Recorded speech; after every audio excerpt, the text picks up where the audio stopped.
Richard Eden from Pristine Tree Services. We're here today in the beaches section of Toronto working on a magnificent 100-year-old red oak tree on a really tight residential property.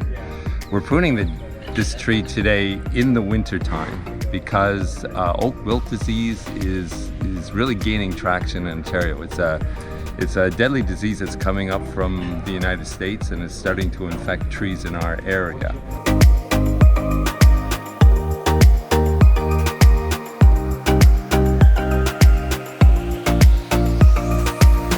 The thing that we need to be really careful about now with oak trees in this area is that the large part of your pruning all gets done in the winter time.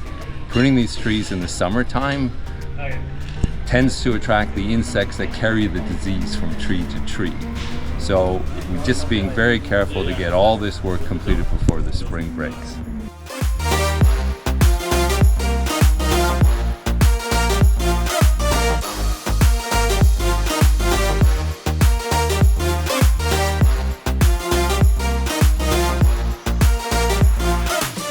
Our goal today is to remove all the dead wood in the tree prior to the spring, so we have a good measure of the health of the tree through the growing season and to make it a lot safer for the people who live here.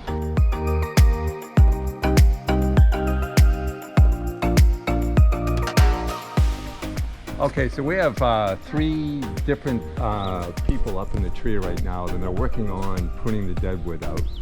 They're actually getting set up now as well to put special rigging in to remove some really large dead limbs that are over the house. You know, these things can't just be cut and let to drop, or they'll break something on their way down as well. So it actually ends up being very technical work that they have to do to be able to do this safely.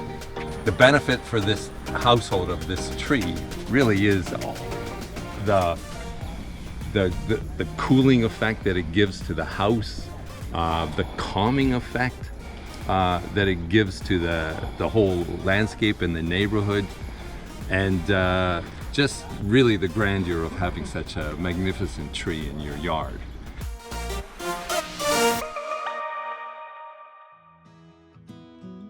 How common is that disease in Toronto? Is it something that affects all trees, or is it? It's specific to the oak family, and more specific again to the red oaks inside that group of trees. Okay, can you give us an example of what it would look like? How would you spot disease on a tree? I mean, if we walk over to this oak here, can you give us an idea of what it would look like? Well, this tree is not infected, right? But what you would see is on the bark, you would see almost like these lesions that are kind of bleeding out a little bit. And that's where the insect is in and has sort of brought the disease from another tree and infected this one. It moves very quickly through the vascular system of the tree and can kill a tree like this outright inside 1 year.